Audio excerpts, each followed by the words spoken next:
नमस्कार मित्रों, मैं Vishal Singh BCom e learning में आपका स्वागत करते हैं। आज हम आपको फाइनेंस सेक्टर के सबसे महत्वपूर्ण, जिसके विषय में हर नौकरी पेशा व्यक्ति को, अभी तक तो लोग नौकरी पेशा ही व्यक्ति समझते थे, अब आम आदमी भी चाहे तो इसमें इन्वेस्टमेंट कर सकता है और अच्छे रिटर्न प्राप्त कर सकता है। रिटायरमेंट के बाद अपने जीवन को सुखमय बना सकता है। पैसा सब कुछ नहीं है, लेकिन बहुत कुछ तो है। अब पैसे की मूल आवश्यकता रिटायरमेंट के बाद ही पता चलती है। तो रिटायरमेंट के बाद आप अपने जीवन में कौन सा प्लान ले, कहां पैसे का इन्वेस्ट करें, इस संबंध में सरकार के द्वारा एक स्कीम चलाई गई है, जिसके संबंध में हम आपको जानकारी देना चाहेंगे।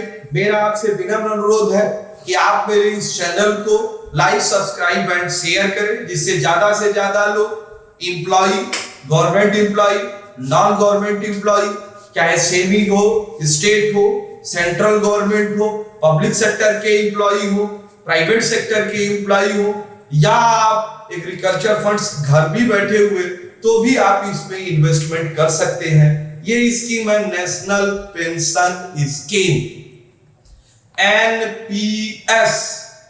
भारत में नेशनल पेंशन स्कीम सन 2004 में लागू किया गया।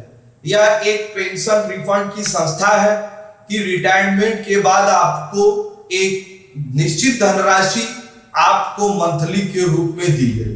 पुरानी पेंशन व्यवस्था समाप्त कर दी गई, जो सरकारी संस्थाओं के अंतर्गत सरकार अपने फंड से देती है।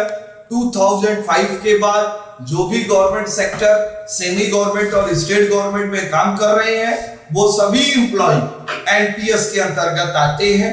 पुरानी पेंशन व्यवस्था के अंतर्गत उन्हें पेंशन प्राप्त नहीं होगा। सब पेंशन को कंट्रोल करने के लिए पीएफआरडीए,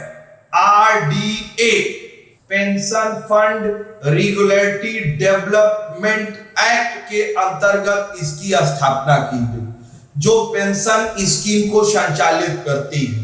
पेंशन स्कीम संचालित करने के लिए यहाँ पर एक फंड मैनेजर की नियुक्ति की जाती है, जो सरकार के द्वारा यह नियुक्ति होती है।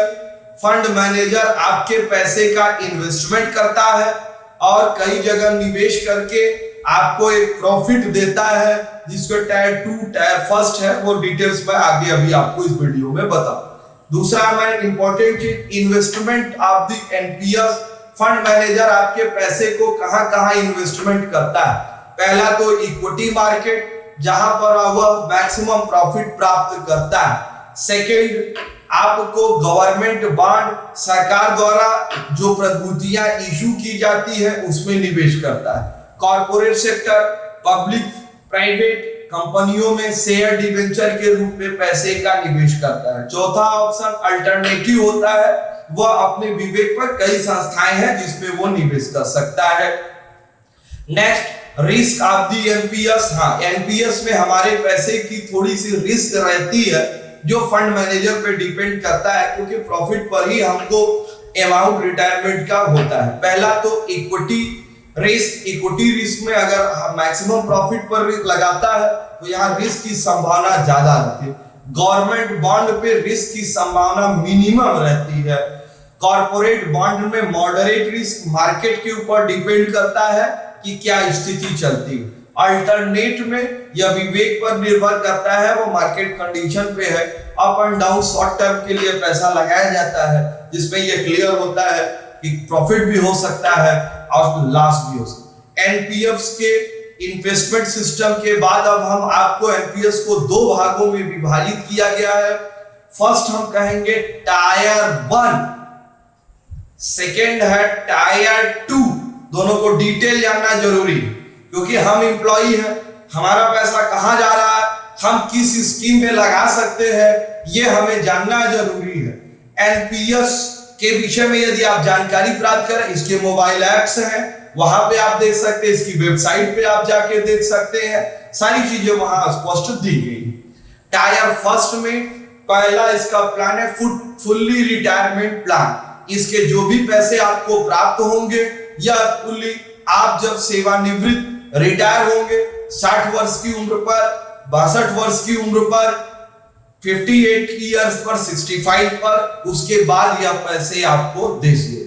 टायर फर्स्ट के अंतर्गत हम आपको कहेंगे फुल्ली रिटायरमेंट प्लान या रिटायरमेंट पे दिए जाते हैं। रिटायरमेंट्स के एज आपके यहाँ सरकारी गैर सरकारी कई एज है, एक निश्चित एज पर, कहीं कुछ स्टेट्स में 58, 60 ईयर, 62 ईयर एंड 65 पर आपको रिटायरमेंट किया जाता है। मंथली इन्वेस्टमेंट या मंथली आपको सिस्टमैटिक ढंग से आपके खाते से पैसा काटी जाएगी और इस फंड में जमा कर सकते हैं। इस फंड में जो भी पैसा आप जमा करेंगे या टैक्स बेनिफिट ले सकते हैं। इसके अंतर्गत कौन कौन लोग इसके अंतर्गत निवेश कर सकते हैं?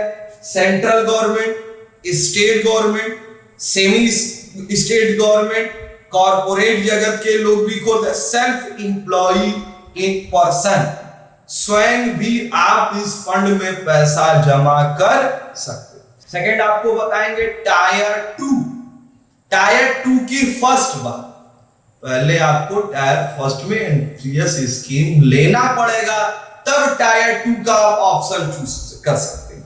लोग सोचते हैं मैं टायर 2 में ही नहीं लूंगा, गलत, नहीं जा सकते आप।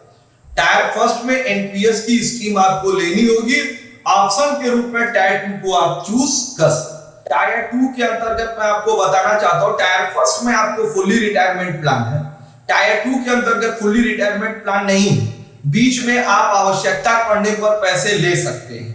यदि आपको बच्चों की एजुकेशन संबंधी हो, आपको किसी भी हेल्थ डिजीज, कोई मैक्सिमम डिजीज की कोई प्रॉब्लम हो, बीमारी वगैरह हो, बच्चों की शादी विवाह के लिए, मैरिज वगैरह के लिए पैसा ले सकते हो। एक लॉन्ग टर्म के लिए आप बीच में भी चाहे तो पैसे का इन्वेस्टमेंट कर सकते हैं। टायर 2 होने के लिए टायर फर्स्ट में रजिस्ट्रेशन होना अनिवार्य है। ऑप्शन के रूप में टायर 2 भी आप ले सकते हैं। मैंने ऐसे जैसे बताया कि आप इसके एप्स पर, वेबसाइट पर सारी चीजें देती है। ये इसके टायर 2 का भी फंड मैनेजर का अपॉइंटमेंट किया जाता है। फंड मैनेजर ही आपके पैसे का इन्वेस्टमेंट करता है, जिससे आपके इन्वेस्टमेंट पर मैक्सिमम प्रॉफिट हो सकती है। अब इसमें टायर फर्स्ट में के नॉमिनी कोई दूसरा हो सकता है, तो टायर टे के नॉमिनी को आपको चेंज करने का राइट होगा। इंपॉर्टेंट चीज है कि फर्स्ट में अगर आपने अपने बड़े बेटे को नॉमिनी रखा है, तो आप सेकंड में आप अपने छोटे बेटे को भी नॉमिनी रख सकते हैं, नॉमिनी चेंज कर सकते हैं। विथड्रॉल की पूरी ऑप्शन होती है। अब आपको हमने बताया नेशनल पेंशन स्कीम, यह बहुत अच्छी प्रॉफिटेबल स्कीम है।